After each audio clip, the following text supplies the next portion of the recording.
Oh, welcome to the Lipitor post-race show. NASCAR and Fox Live in Atlanta. A Busch wins again. It was Kyle last week. Older brother Kurt rolling past Digger in victory lane. And let's check in with Matt Yoka. Matt? 7 years ago, Kurt Busch went to victory lane here at the Atlanta Motor Speedway.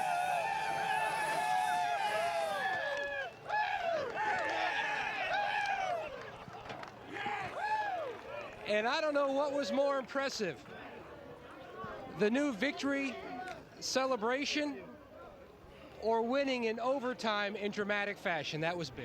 Man, this was an incredible race. I have to thank my guys. This car was unbelievable, and good things come to those who wait. We waited over 1.5 years with this COT to find a good package, and we've had that to start off 2009. So unbelievable with the Miller Lite Dodge today.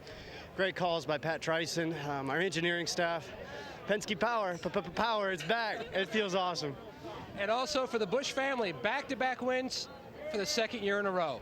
And that's neat. I mean, I got to hold my end of the bargain because Kyle's on the gas right now, but I got to thank guys like Carl Edwards for racing me clean at the end, and Jeff Gordon was strong all day. And when you beat those two kind of guys here at Atlanta, especially on a day when it reminded you of Darlington, this place will just chew you up and spit you out, and we had to handle. So we're hanging on to her. I got to thank Dodge. If that doesn't inspire anybody to go out and buy a Dodge Charger, I don't know what will, because we beat David, or we were David today, we beat Goliath, but just a great group, and thanks to Dodge, Miller Lite, Mobile One, all of our guys, PPG, and just everybody that puts an effort together. I know they're celebrating at PT's Pub out in Vegas. Thank you so much. And Kurt Busch going on next to Thunder Valley, a place where he and this Blue Deuce, Dick Berggren, have had a lot of success in the past. Well, Jeff Gordon with a second place finish. The second time you finished second this year, so much better this year than last. What's the difference? You know, just this race team stepping it up. We're really proud to have National Guard on board this weekend, the Youth Challenge, and gave them a great run. And, you know, this DuPont Chevrolet team's just been unbelievable this year. Just, you know, the fire in their eye, with the things that they've been working on back at the shop and the setups that match, you know, my driving style, some things I've been working on, physically, just being more fit. And, man, the pit crew, everything. I mean, these guys have just stepped it up. You know, I mean, we've had little small issues, just like last week with the fender, this week with the clutch, and these guys are just flawless. You know, they're just not skipping a beat. And we're going to win races. We're getting close. That was a heck of a battle there for a second. Had a lot of fun. And, you know, we'll keep knocking on the door until we get into victory lane. Congratulations. Another terrific run. Carl Edwards also gave it a shot. Their call was for 2 tires. Carl, was that the call? Anything else you guys could have done differently? No, that was what we had. That was the hand we were dealt. I mean, we had that pit stall down there that was not good. And, you know, all I could think was that race when Jimmy Johnson won it. They threw the green flag and then the yellow flag right there. And I thought, man, I'd rather be in the lead in that situation. So just can't thank Aflac enough. We had 1,000 Aflac employees in the stands. And little Dalton was here, and Ford and Vitamin Water and everybody. Just wish we had 4 tires there. It was a good race. Kurt did a good job, and he was the fastest car all day. To Steve. Well, Chris, to the story for Brian Vickers, what might have been. Brian, you got up to second behind that 2 car. You had a little trouble on the last pit stop. If you had not had that trouble, could you have run Kurt Busch down? I mean, I think we definitely had a car for it. You know, Kurt was better at certain parts of the run, and we were better at others. We obviously ran him down. You know, we were both running the same line, so it was going to get interesting when it came down to the end, but it would have been an exciting finish for the fans. Congratulations to Kurt and that team. They did a great job. It was fun racing him down there at the end. We were both rim right about as close as you could get to the wall, but really proud of the car by the Red Bull team. You know, it was a great car all day. We had to fight back through some troubles, but we did. Unfortunately, we just lost there in the last pit stop. Thank you, Brian. Good run. Let's go back upstairs to Mike Joy.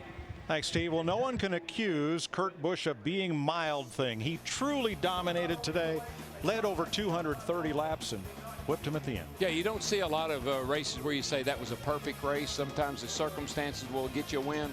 Today, Kurt Busch, that crowd, they ran the perfect race, start to finish. And you know, when I look at Carl Edwards finish 3rd, of course, that's a guy that won 9 races in 2008. But so many people were asking last year, what's wrong with Kurt Busch? What's wrong with Jeff Gordon? Well, I think they're sure, not only just today, but these first 4 races, they're going to be contenders in 2009. All right, boys, pack your bags and your bumpers for Bristol in 2 weeks. Chris Myers. Mike, of course, we saw Kurt Busch with 5 wins in his career at Bristol. He's got his own little March Madness going. He's won 5 races this month, the most of any month so far in his career. More on the postgame show. Jeff Hammond's thoughts when we continue from Atlanta.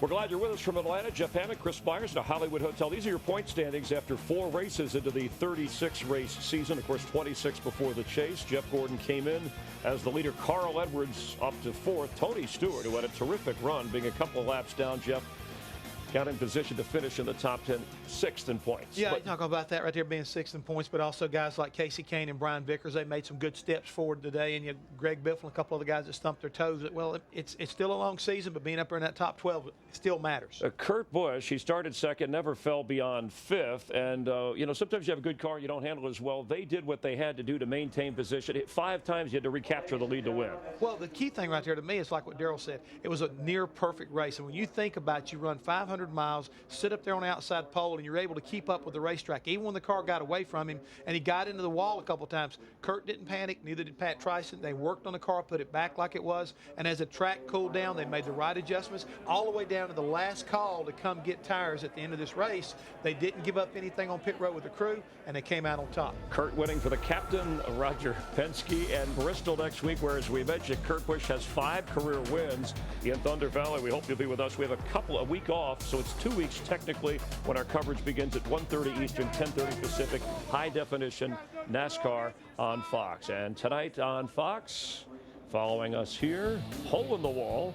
Sounds like a place you hang out, Jeff. The Simpsons, King of the Hill, Family Guy, and American Dad. All right, we know that's not you. All right, 4 races in. Matt Kenseth wins the first 2. The Busch brothers win the next 2. We get an off week. Real quick, what should we look for heading to Bristol? Look out right now, maybe for a battle between the Busch brothers in Bash City back up in Bristol. For Darrell, Larry, and Mike, Krista, Steve, Matt, and Dick, Jeff Hammond, I'm Chris Myers. 2 weeks. We'll see you in Bristol, Tennessee. Thanks for being a part of NASCAR on Fox. Bristol is in our windshield straight ahead. Promotional considerations provided by